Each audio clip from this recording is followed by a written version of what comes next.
Sahana Vavatu Sahanau Bhunaktu Sahaviryam Karavavahai Tejasvina Vadhitamastu ma Vidvishavahai. Om Shanti Shanti Shanti. Om Purnamadav Purnamidam Purnat Purnamudachyate Purnasya Purnamadaya Purnameva Vashishyate. Om Shanti Shanti Shanti.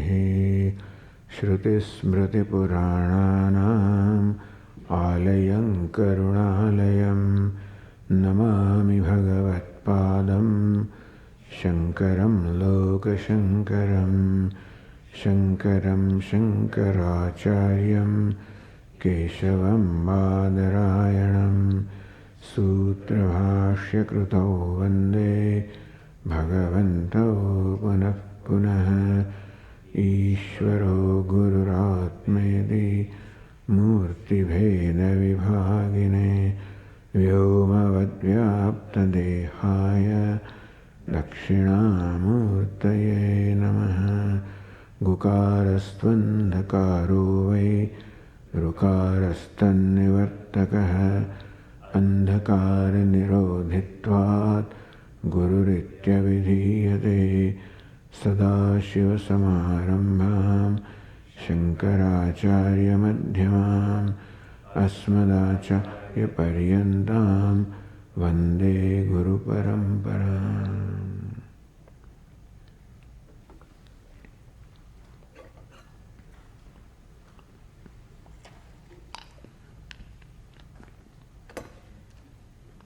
Continuing the discussion on ahimsa or non-violence.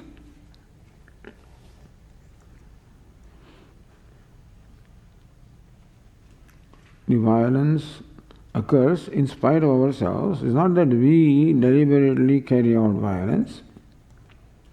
Something within us pressurizes us to conduct ourselves in a violent manner. We said earlier that violence of all the values are helplessness, not out of deliberation, but very often we become helpless with our own impulses. So this violence can be inflicted to someone at the level of body or at the level of mind, meaning that we can hurt somebody physically, we can hurt somebody emotionally, this we mentioned, and it can be done by us, by our actions. Actions are performed at three levels: at the level of body, at the level of speech, and at the level of mind. At these three levels we perform actions, and from any of these actions it is possible that we may inflict violence upon someone. Thus by our physical action, or we can inflict violence, we can hurt somebody physically, and that is I think it is very obvious that it is called violence when I inflict injury upon somebody, hurt somebody, kill something. It is violence, is very obvious to see. It is interesting how the violence takes place in our day-to-day activities. In the olden days, in the Vedic times, the Vedic seers recognize the fivefold violence that takes place in our simple day-to-day living. Kandani, Peshani, Chulli, Udakumbhi cha Marjani. Those days life was very simple, but even in simple life also, Kandani, pounding was one of the things that was done for the grains and for cooking, etc.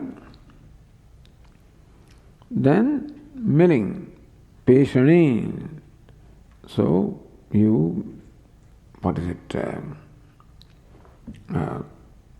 for wheat, etc., flour, you use the grinding stone, the grinding, pounding, grinding. These are all day-to-day common activities. Today these things are given ready-made, so we don't know that this is done elsewhere. But somebody has to ground for us to get flour from the store. Somebody has to pound for removing chaff from the grain. Then other thing is chulli, the stove, the wooden stove that was being used. So wood was the fuel for fire. So pounding also involves violence, grinding also involves violence, cooking, burning wood also involves violence because there are always insects everywhere. Then even water pot, fetching water from the well, bringing this, boiling, etc. involves violence. And broom also involves violence, because all kinds of insects are swept away by us. So even in those days also, for a simple life that a householder was living, this fivefold daily violence was recognized. Unavoidable violence for living our day-to-day life. So recognition of the fact that even for our simple day-to-day living we are inflicting violence. And therefore in the Vedas, since this is unavoidable violence, we should perform act of atonement to compensate. So create some positive thing to compensate for this violence. So Pancha Mahayajna. So every householder was required to perform fivefold sacrifice, yajna, worship. Deva yajna, worshipping the devatas, Pitru yajna, worshipping the ancestors, the Brahma yajna, studying and teaching the Vedas and scriptures, Guru yajna, hosting the travelers and needy people, feeding them, giving them shelter, giving them clothes if necessary. And then Bhuta yajna, serving the creatures and animals around ourselves. Meaning that grains for the birds, grass for the, cow or animals. Even they used to, spread the flower where the ant hills are there, etc. So even today these practices are there. When I was growing up also in our neighborhood, there was all the bird feeder, big bird feeder. So elder people like my father, etc., whenever they went out, there was a little bag in their hand. So they'll just put some grain in there, bird feeder. There was a stone, receptacle, like big. So people living in the neighborhood, whatever was left over was there, it was all deposited there for the animals to eat. Before my mother would serve me at the lunchtime, I was required to take a portion to go and feed the cow or offer it to a beggar. When some festivals would come, for example Holi, or the next day to Holi, these people would make, or the community in the neighborhood would make this big halwa and put it in that big plate for the cows and animals to eat and dogs to eat. So all of these entities had place in our life. Even the alpana that was done on the threshold also was rice flour, so ants had their food from there. So how they lived a life of harmony with the nature, And always return the favor to nature, recognizing that we are drawing from the nature. Thus, to compensate for the unavoidable violence that takes place in the day-to-day life, a householder was required to perform these fivefold offerings. Idea is that violence is involved in our day-to-day living. Today you don't see these things. Today you get a flower, but somewhere it is ground. You get grain, somewhere it is found. You may not found. So we don't carry out any violence, but we do. Somebody does it for us. Even when you use electricity, we are contributing to pollution because electricity is produced someplace where there are effluent gases, So today we seem to live very clean life. But the things that we consume, in some way or other, involve violence. And more we consume, more we contribute to violence. So one of the ways of avoiding violence at the physical level, our life cannot be totally non-violent. Where we have to minimize violence. And one of the ways that we contribute to the violence and pollution, there is also another violence, by way of consuming. Because what we consume in some place or the other involves violence. Therefore, minimizing consumption is one way of minimizing violence. When we also stock things which are much more than our needs, then also, or we consume more than we need, then we are unknowingly depriving those who are in need. And so we may not be directly hurting somebody, but by consuming more than necessary, we are depriving them anyway. So whatever we consume, when we consume something, we deprive somebody. So in the Vedas say also that whenever you eat a morsel of food, put it in your mouth. The rest of the world is watching, he's taking away from me. Because in nature, a certain amount of things are produced. It is the nature of the other creatures to only take from nature what they need. They don't have any stockpiles and stuff like that. The birds wake up in the morning, eat, and then the whole nature is like that. And they do not consume more than they need, regardless of how much food you give to your dog. No, they'll eat away everything. Unless our own pet, we have trained him to do that. Otherwise, they only eat what is necessary. Leave the rest. But we can eat more than necessary. If the food is tempting, then we can overeat. This all indulgence is only possible for the human being. And when we indulge or consume more than necessary, we should know that in a way we are taking away something from those who are more needy than us. Those more needy may not be in the sight. They may be in Ethiopia, someplace, somewhere in the world. In some African countries, some Asian countries, there are so many people who are needy, hungry. And they don't get food, either enough is not produced or whatever. But by consuming more, we are contributing to the hunger that is elsewhere.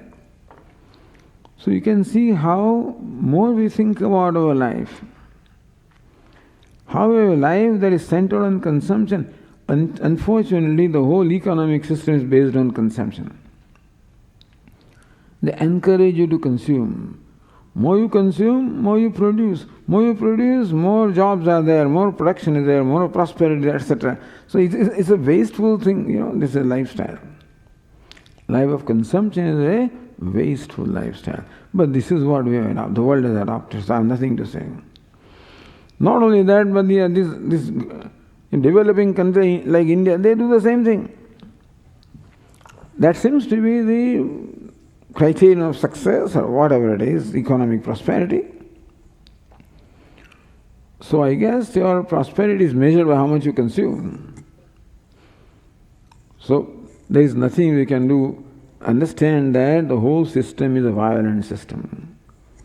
This system of so-called the market economy, which is based on competition, and competition is a method of extracting from us at the cost of the employee, this fellow, by invoking the greed, because you give incentive, you do more then you get more, and so the greed is something invoked.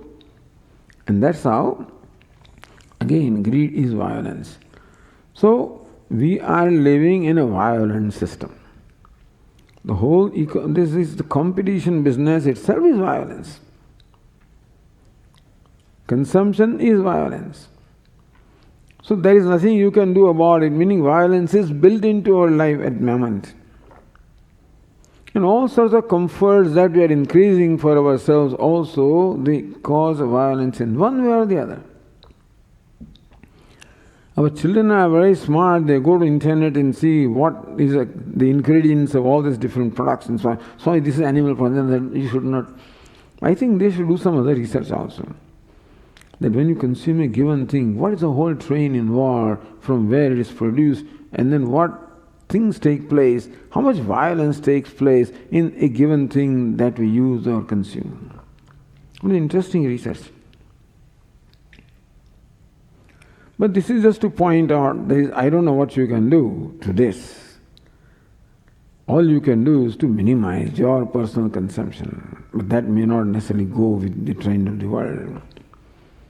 But more we consume, more we contribute to violence, number one. Number two, again, we come to the very familiar topic of food. The vegetarian food versus animal food. Now, killing animals for our food is definitely violence, there's no question about it. When we have a choice. The Swami, in the olden days, they were eating meat, they may not have had a choice. There was a time when the agriculture was not yet developed, or had not developed enough to feed everybody, and therefore they may have been need perhaps to sustain themselves on meat. So these days, I remember earlier when I used to come here, there used to be calls from several temples. When they build a temple, they also build a hall, which they rent for different events. And many people contribute to building a temple, because those days the funds were very scarce, and so you needed, so there were 1,500 different devatas representing every little, section of community. Among them, there are many people who didn't care for temple or thing, but they contributed. But then they would have a voice. So now that there is a temple hall or cultural hall or something, and we want to host different events, and when we have receptions and parties and this and that, we always serve meat, we serve alcohol, and that should be done. To justify serving meat there, then they would quote what Manusmriti says, what those fellows did at that time, and ask me, what does the Veda say? What do our scriptures say about eating meat? Even Manusmriti allows this. I said that was 5,000 years ago. Every law has two aspects. One is a changing aspect, meaning that we always have to respond to the social conditions, and therefore societal laws will always change. Meaning that we cannot justify doing something that people did 10,000 years ago under those conditions. Now you have all kinds of choices, and therefore eating meat cannot be justified at all. Because there is an open violence involved there. But Swamiji, plants also have life. An animal also is life. What's the difference? In the morning itself we say that one life form depends upon other life form. Since we are live entities, therefore we have to eat live food. Nobody can eat lifeless food. Food is always has life. We may destroy a lot of it by cooking, but it must be live food. Then only that can nourish us. You can't eat stones and rocks and stuff like that. Organic things. So we have to admit that even plants and vegetables have life. So what's wrong? What's the difference? What's the difference, Swamiji, in eating an animal or eating a potato? Difference is, again, the cost involved. How many years has a cell taken to evolve into vegetable? And how many more million years have gone for the same cell to evolve into an animal? An animal is much more precious in terms of its evolved consciousness.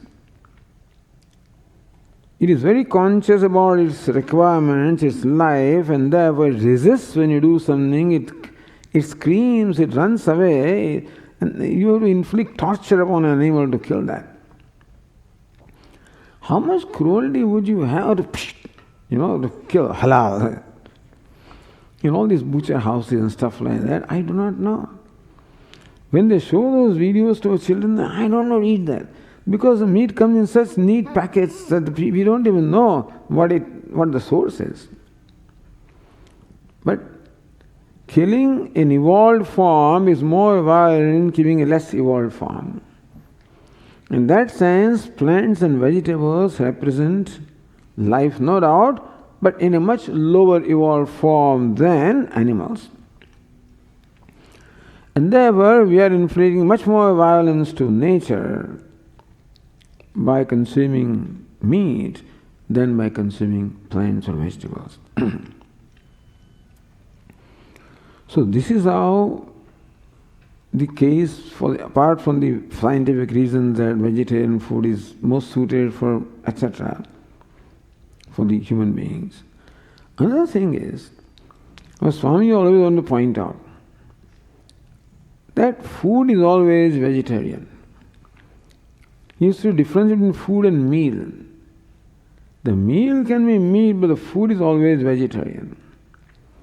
Because the meat that you eat, that animal ultimately ate only vegetables, understand? Originally the food is always vegetable.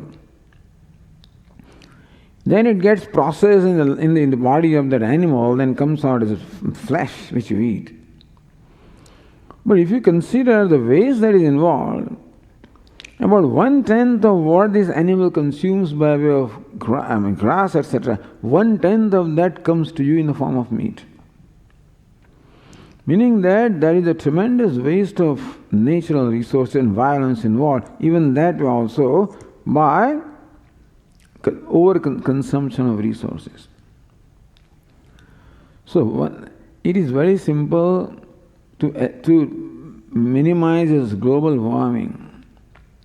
All this business of the exhaust emissions, etc., is all fine. Basic thing is change your diet. Stop eating meat, there will be no global warming. Because somebody worked out that 1 kilogram of meat that you get here involves the amount of energy and amount of exhaust that a car will emit. If it runs at 85 miles an hour for 3 hours, that is the amount of energy consumed in 1 kilogram of meat. If you start from the source to what comes to you, and secondly, a lot of water is required, the tremendous water pollution, this industry contributes to immense amount of water pollution, consumption of resources, and killing the life. In no way any sensible or sensitive human being can justify, other than just taste or whatever, taste buds. Swami, our taste buds, this is no good for us. We need that. And that's how we have cultivated. But for any sensible or sensitive person, there can be no justification of eating meat or even any other animal product. But Swamiji, what about milk? This girl asked me, not this but that friend, Swami, what's wrong with eggs? I said, why? Eggs don't have life. I said, what do you mean?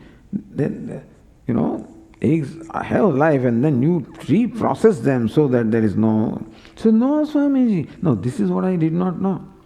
Then she told me that there is no life in egg. I said, egg is a product of the union of the rooster and hen and whatever. It's no. Hen lays eggs without this. So how can that happen?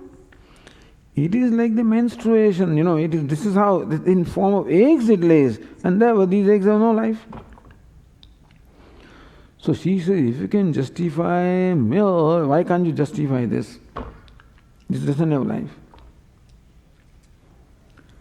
But you see, milk meant cow milk. In the Vedic times, cow was not an animal, it was mother.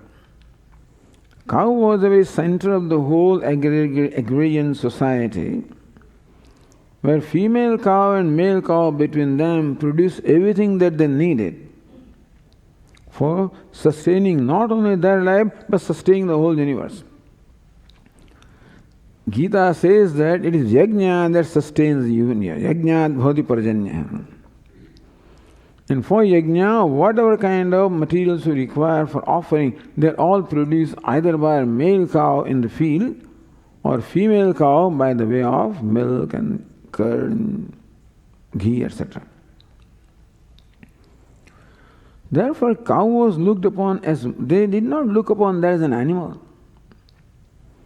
It was treated as mother, it was respected.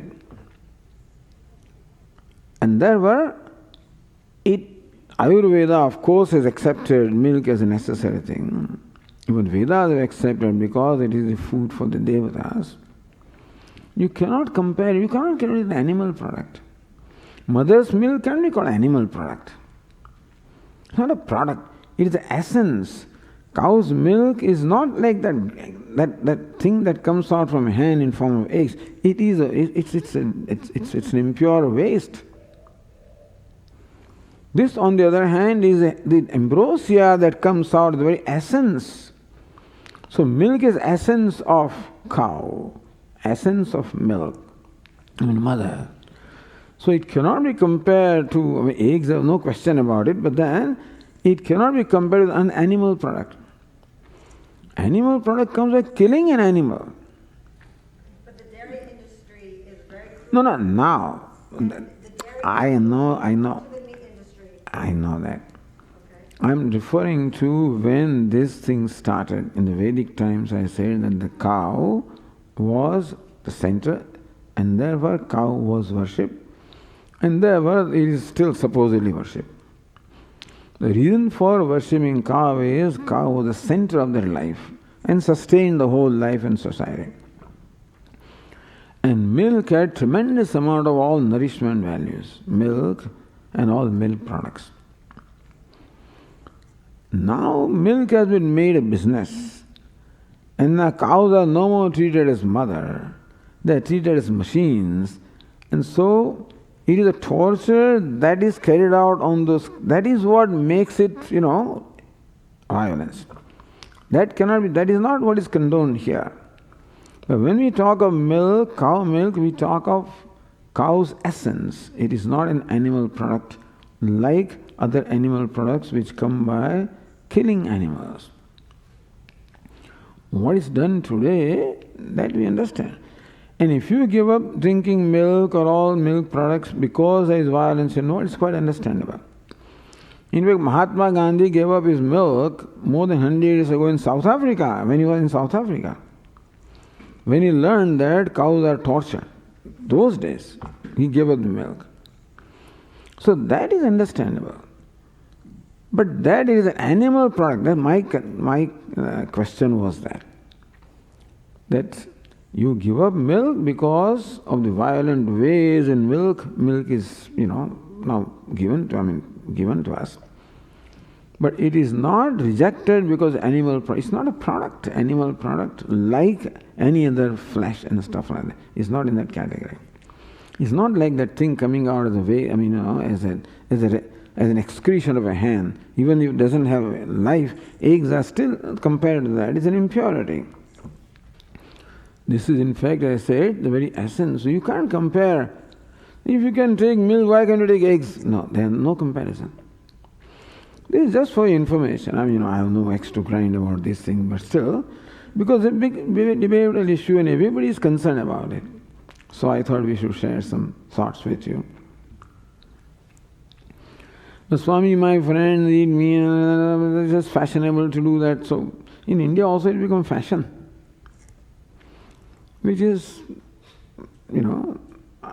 a tragedy and a painful thing, that people think that it's fashionable to eat meat and etc. But that's their business.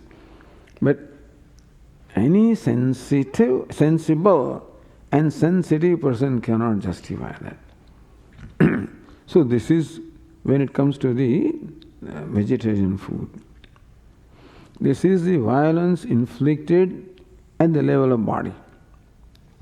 By our bodily actions, we inflict the violence to the body of somebody else. So that is violence in terms of killing, injuring, hurting. That we should not hurt the living being is very obvious. And cutting trees, all of this is violence. But this, so there were a lot of, this is a thing, this is WhatsApp and so, this poor tree is lying there, he says, I am the product of development. So when they widen the road, we first plant the trees, widen the road and cut them off, etc., etc. And we see all the development when the houses come, as for in the US they don't allow cutting trees. No, Swami, you can cut the trees in your property. Regardless of that, what can I say? I am also living in a house, in a kutia, and supposedly when that was built, trees were cut, so what can I say? But the thing is, all of this, our life has become, because we want houses, 4,500 square feet, and this and that, and 6-bedroom, and it's all consumption. And it involves violence. If you trace everything that you use, trace the source, you can trace all the violence involved. Anyway, all I can say is that we should minimize consumption in a practical ways. You have to live in society and we live in certain ways, etc., etc. So I have no prescription to give you. But this is the general principle, or general, let's say, the sentiment involved in that. How to practice it, that's up to individuals, how to do it. Then second level of violence is at the level of speech. The speech also can become a means of violence, which may be sometimes more hurtful than even physical violence. Meaning that we can hurt other people's sentiment by our words. So thus, by speech also we can, we can create violence by hurting the sentiments and feelings of other people. That may be, very lasting violence. So Lord Krishna gives a prescription of what care should we take before we utter any word. Lord Krishna calls it the vachikam tapaha, meaning the penance performed in the level of speech. In the Bhagavad Gita, Lord Krishna talks of tapas or penance at the physical level, the level of speech, and the level of mind. While talking about the tapas or penance at the level of speech, there Bhagavad Gita says, Anudvegakaram vakyam satyam prihitam siyat. So these are the criteria given to us that when we utter a word or when we utter a statement, make sure that it satisfies these requirements. Anudvegakaram vakyam, your words should not hurt the feelings of others. Udvega means perturbing somebody, meaning that your words should not be hurtful to other person. Then satyam, what you speak must be truthful. Priyam, even truth also should be spoken in a pleasant manner. Because very often people are proud that I always speak truth and I tell things as they are. I talk a spade a spade. But in so doing, if I am hurting somebody's feeling, sometimes it's done for that purpose. In the name of speaking truth, I hurt people. I always speak truth. I will tell what it is. You don't have to tell. If you choose to speak, then you are obliged to speak truth. But it's not necessary that you have to speak truth, understand? Speaking truth is a value only when you need to speak. That doesn't mean that truth has to be spoken. So you have to choose whether to speak or not. If you choose to speak, then it should be truthful, certainly. But you can choose not to speak.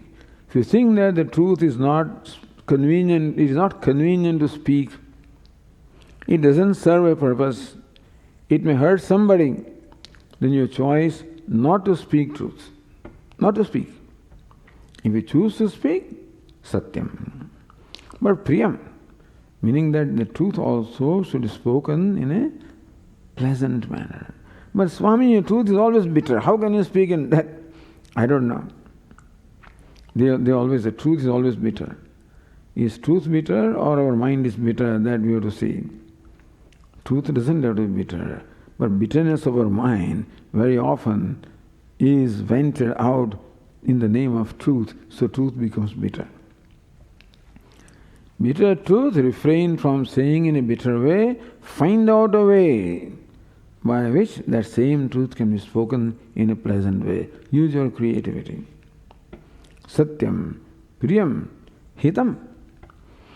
And all of these also should be spoken provided it serves a purpose. It's beneficial. Don't speak for the sake. Naturutha vakyam samucharitam, Shankaracharya says that do not utter an unnecessary word. Because speech is a great wealth that we have and a lot of energy is expended in speaking, which we should preserve. So speaking should be to the minimum only necessary and is beneficial. But then what should I do, Swami? My organ of speech is given. If I take this into account, 80% of my speech will have no justification. Now what should I do? Swadhyaya, then you repeat God's name. You repeat the stotras, repeat things, Swadhyaya Abhyasanam. Repeating the Vedas. It does stand for anything that is religious, something that is connected to, hymns of the Lord, etc. So you can use your speech beneficially in that manner. So this is what we should now take care before uttering any word. It should pass through the scrutiny of my mind, which should ask this question: you are prepared to say something. Is it truthful? Is it pleasant? Is it hurtful? Is it necessary? When these criteria are satisfied, then only you should speak. It says Manusmriti, Satyam bruyat, Priyam bruyat, Na bruyat, Satyam apriyam. Satyam bruyat, speak truth. Priyam bruyat, but speak in a pleasant manner. Na bruyat, Satyam apriyam. If Satyam, the truth, is not Priyam, if it's hurtful, na bruyat, don't speak.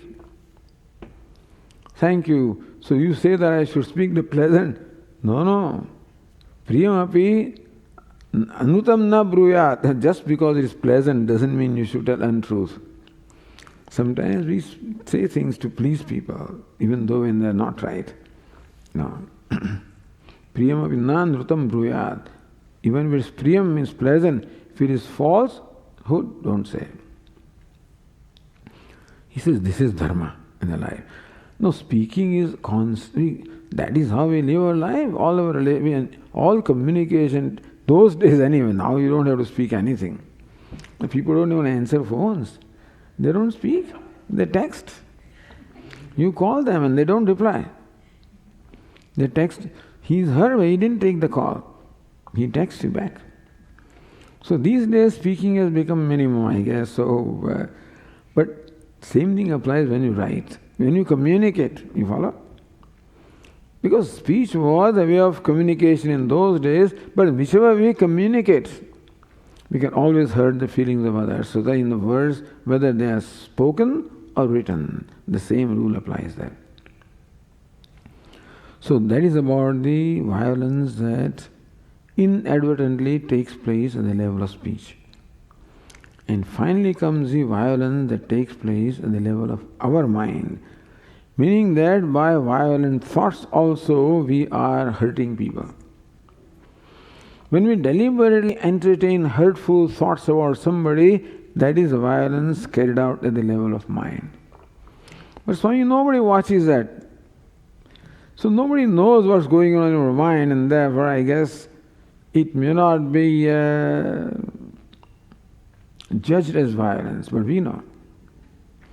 Because violence, first of all, hurts the person who inflicts violence. I mean, all those hurtful thoughts first hurt me. So when I deliberately wish bad, this fellow should fail. That's how I used to think sometimes. When I was studying in the school, I usually used to get first rank. But then in the final 2 years, a boy came from Bombay, was much brighter. I have to admit that. And so he would now, my rank was gone. He was first rank and I was second rank. So when the examination comes, what thoughts will occur in him? I think he should fall sick. Thus very often we wish ill of people on account of our selfishness, our insecurities, and our attachments and aversions, raga and dveshas. So attachment to one brings about aversion to other one. This aversion brings about all kinds of negative thinking about the other person. When we will be happy at the pain of somebody, that's called dvesha. And so it is amazing. Some people are, there are three ways of getting happiness. There are some people who are happy when somebody is unhappy. Others are happy because they are happy. Third are happy because somebody is happy. So sattvic happiness, my happiness comes because somebody is happy. I am happy. Second is I am happy because I am self-centered. Third, I am happy because somebody is unhappy. Everybody has that element in them.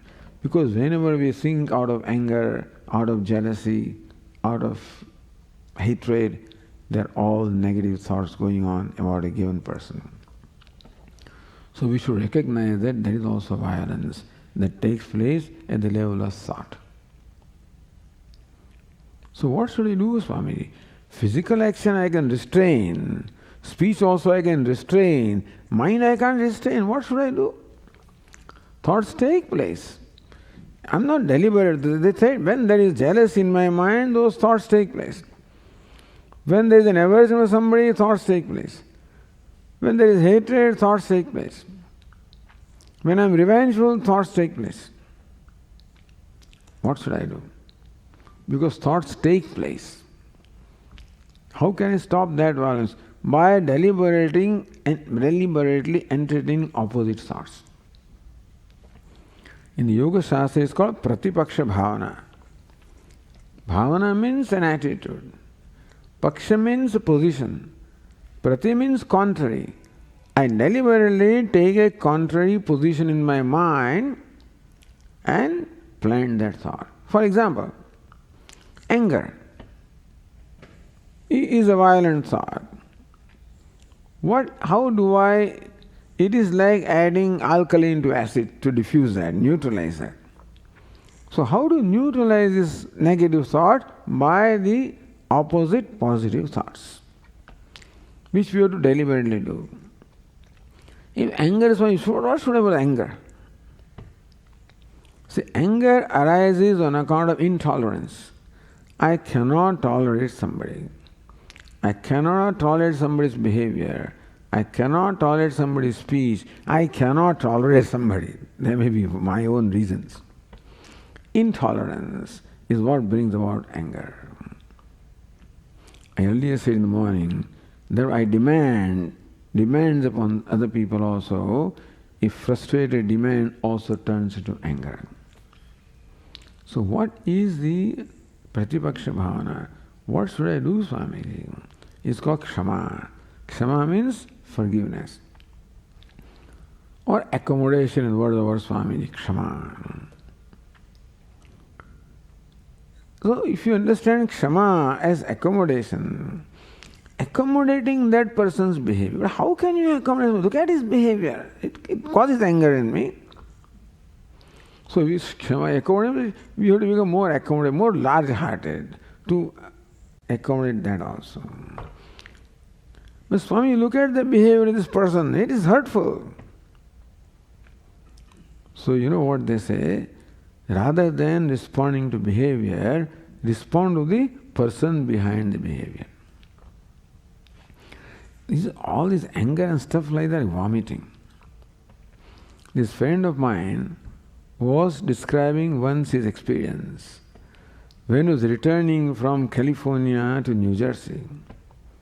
Those days there was no, I don't know, but anyway, his flight arrived at JFK. And from there he had to drive some 2.5 hours to his destination. This was the thing. Arrived in San Francisco to JFK, some 5.5 hour flight.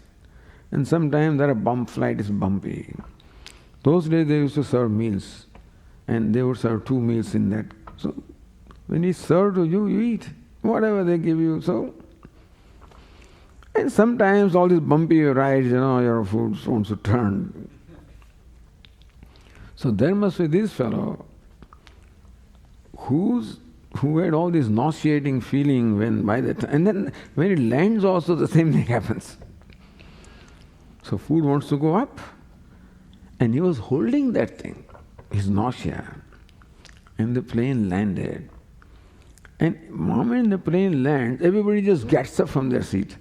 They know it's going to take 10 minutes for the gate to open because they just all stand up. And they crowd that aisle. So this fellow could not make his way because the aisle is crowded. And it took a long time for the gates to open, for the people to move. He was not holding. He just vomited. He could not hold it. Imagine the aisle, the crowded aisle. Where will it land? In the fellow in front of him. This happened to this person. And then he had to drive 2.5 hours with those kind of clothes. Now when this happens, what do? Do you turn around and slap that fellow? What do you do? For doing this, do you punish him? Has he done it? He has not done it. It is just, the vomiting is not a it's a deliberate action. It just happens. So what can you do? You suffer. And you sympathize with the person because fellow is suffering, inside the stomach. And so he is helpless. Vomiting is the expression of helplessness. It is not something that you deliberately do. We see this. So we don't punish that person, isn't it? Hopefully. You don't give him a slap. You don't get angry at him. You understand? Similarly, all the ill behavior of anybody is like vomiting. As I said, just as vomiting is helpless, all violation of value is helplessness. Meaning somebody gets angry at me out of helplessness. It is vomiting. Something is happening inside which pressurizes. What is vomiting? Pressurizing and coming out. Similarly, something pressurizes, comes out as anger, as jealous. All these negative things are nothing but similar to vomiting, out of helplessness. So just as I understand the person who vomited, I sympathize. So sympathy arises in me, not anger when I look at that person behind the behavior. So also when we see a person misbehaving or treating in a hurtful manner, if you respond to that behavior, you will retaliate, no doubt. But if you take into account the person behind the behavior, then we see that it is a helpless person. And this kind of behavior is like vomiting, helplessly coming out. If I take that into account, it will invoke sympathy from me rather than retaliation. Anger brings about violence, that is retaliation. And this two-step response in the words of Puja Swamiji. When somebody does something to me, one-step response is retaliate, tit for tat, is one-step response.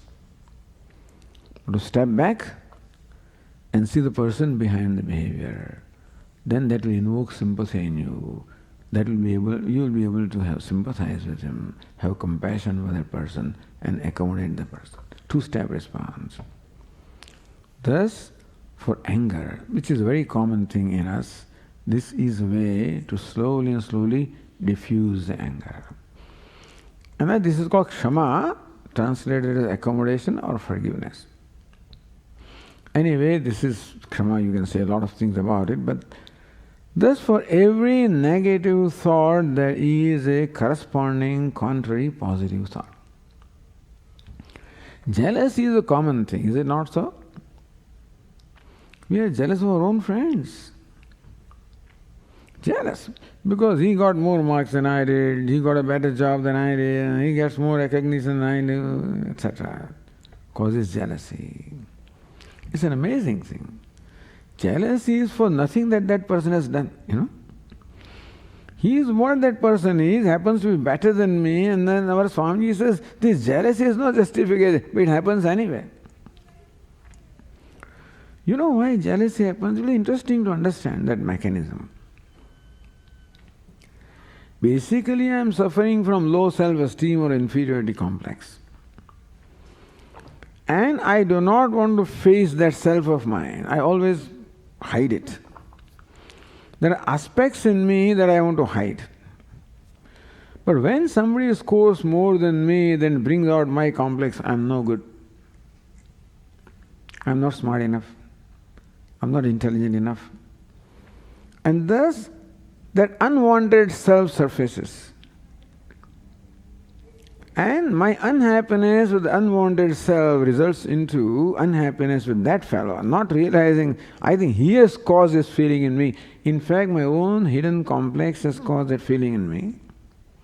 But not recognizing that I am jealous of that person. So somebody goes ahead, pushes a button. What? That I am no good. I am not adequate. As it is, I am constantly suffering from a sense of inadequacy, which I don't show. But some people force. Swami, you remember when you were in thirst? Some old friends, from that town. They talk of things that I don't want to hear. You remember Swami in the third standard, they were all studying together after so many years, they remember. Do you remember that you failed that time? So, he tells me in front of other people that I failed. Imagine. I hate that. I don't want that to come out. And this fellow exposes me. Basically, I have a problem with that self who failed, whom I don't want to face, I don't accept. But then I don't realize that this fellow pushed the button. I get angry at him. Meaning that all our outbursts are generally caused by some kind of complexes and things that is stuffed inside. And more we understand this mechanism, more we'll know that we'll do something about with ourselves, not with somebody else. Anyway, coming to jealousy, that when somebody, as I said, progresses, why should my heart burn but there is heartburn? For jealousy. I cannot stand the utkarsha or the growth or progress of somebody. What should you do? It's interesting. They are not always jealous of everybody who progresses. Suppose my son, he got gold medal. Would I be jealous of him? If my son got gold medal, would I be proud of him or jealous of him? What do you think? Not, meaning, progress doesn't always cause jealousy. If my brother, whom I love, meaning that all those whom I love, when they progress, I will be happy, you see? So they say that when you are jealous of somebody, connect with him, he's my brother, my son, my father, somebody whom I love. Then what happens? That when my son is happy, I share his happiness. When he gets recognition, am proud because I feel connected in some way, and thus how I share in this happiness. So it's not that we always again unhappy at other people's happiness. We share. Well, change the relationship in your mind. They're like my brother, like my son. Let me share in his happiness. So this is called, and so mudita. Mudita means being happy at somebody's better than you. You are generally jealous of those who are better than you. Be happy for what they have. Share in the happiness. So thus for all the negative thoughts, there are corresponding positive thoughts to neutralize them. And this process we should constantly carry out, so that our mind progressively becomes free from negativities. Otherwise violence is constantly going on, and that always keeps hurting me. All these negative thoughts may hurt others if they come manifest as action, but at the thought level also, it pollutes my mind and makes me sad, contributes to my unhappiness. So there's violence at the level of mind. So this is non-violence. It requires, number one, sensitivity for the feelings and sentiments and rights and requirements of others, that we should respect the rights and requirements and feelings and sentiments of others. I don't agree with that, Swamiji. I won't feel like that. You may not feel like that. But this person feels.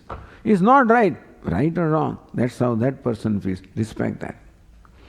Meaning that for respecting somebody, we don't agree with them. That's what the person is. That's what the feelings are. Respect that. Don't hurt them.